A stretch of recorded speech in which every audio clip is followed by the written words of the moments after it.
Good morning everyone, welcome to Sports Today's Morning News Wrap. I am Siddharth Gulati and I'm going to bring you all the latest updates that made the headlines on newspapers and various digital platforms. So let's just begin with a bit of Paralympic news. Well, India have achieved their record haul at the Paris Paralympics 2024 by finishing with a total of 29 medals, 7 gold, 9 silver and 13 bronze. Well, it was a brilliant performance by the Indian contingent at the Paris Paralympics, and there were some athletes who were managed to retain their crown. For example, it was Sumit Antil who once again, won a gold in the javelin event, and it was Avni Lekra in shooting who defended her crown in the air rifle 10-meter women's event. So that was pretty much about it as far as, defending your crown. Obviously, there were a few more athletes, but there were a few first-timers also who managed to achieve that coveted glory for them. For example, it was Nitesh Kumar in the badminton event. He won a gold, and it was Navdeep Singh whose silver got upgraded to gold. So that's about it from the Paralympic event. Well, India finished with a record haul of 29 medals, and they finished within the top 20. First goal achieved. Now they would look to go one step better in the next Paralympics. Moving to some cricket news now. Well, Rishabh Pant has returned to India's test team after a gap of almost 1.5 years or so. Well, this is going to be his first test appearance after he suffered that horrific accident in 2022, in late 2022. So he has returned to India's test team, as so has Virat Kohli, who missed the England test series earlier this year due to personal reasons. He's also back in the mix, and so is KL Rahul, who scored that brilliant century against South Africa earlier this year. Then he also made that 81 against England in one of the tests before being ruled out due to an injury. And there's also the return of Jasprit Bumrah, who hasn't played a match for India ever since his match-winning performances in the 2024 T20 World Cup in June. There's also Akashdeep, who has retained his place, and then there is Yash Dayal, the uncapped fast bowler, who has been picked. So moving to more cricket news here, to the Sri Lanka-England third test is basically on the verge of the visitors being able to manage a consolation win.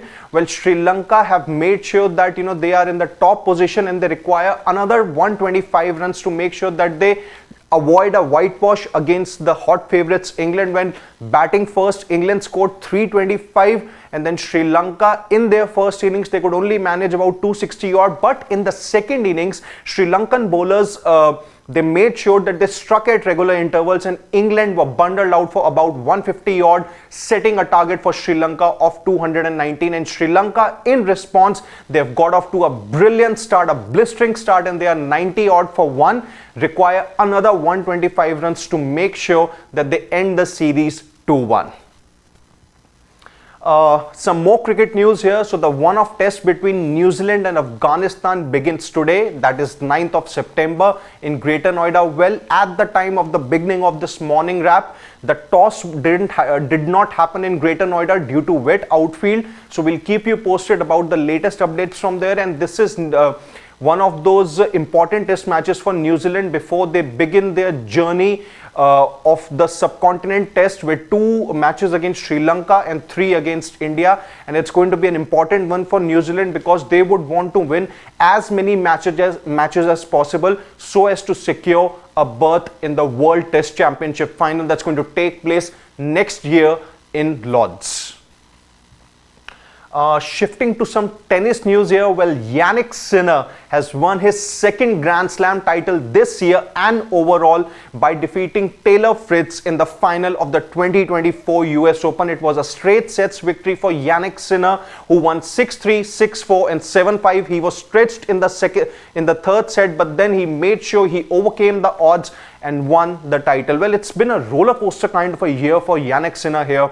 He won the Australian Open, lost in the semi-finals of the French Open, didn't make it to the semis or the finals of Wimbledon. He lost in the quarterfinals, and then there were a couple of then he managed to somehow escape a doping ban because there was a time that he managed to avoid a doping ban, primarily because of the fact that there was a banned substance that was used by his physiotherapist that somehow got into Sinner's system, but he was able to successfully challenge them, and that's why he avoided that ban and he was able to keep on playing. It provided it invited mixed reactions from all the athletes across the globe, but then Sinner continued to make sure that he put his mind in the game. He won the Cincinnati Open ahead of the US Open tournament, and then at the US Open he was also slightly benefited by Novak Djokovic and Carlos Alcaraz's early knockout from the tournament, because both the hot favorites, they could not really make past the second or third round in the US Open, and then Sinner made full advantage of it, played brilliantly, and at the end he won his second Grand Slam title. Shifting to some hockey news now. Well, India defeated China 3-0 in their opener of the Asian Champions Trophy hockey tournament. For India, the goal scorers was Sukhjit Singh, Uttam Singh and Abhishek. And well, India made sure that they dominated most of the game, and overall it was a brilliant performance for India. Now India's second game is going to take place against Japan, which is going to happen today, that is 9th of September. So that's pretty much about it from the morning news wrap. Thank you for joining us, and stay tuned to Sports Today, as we'll be bringing you all the exciting updates and analysis on the sporting world.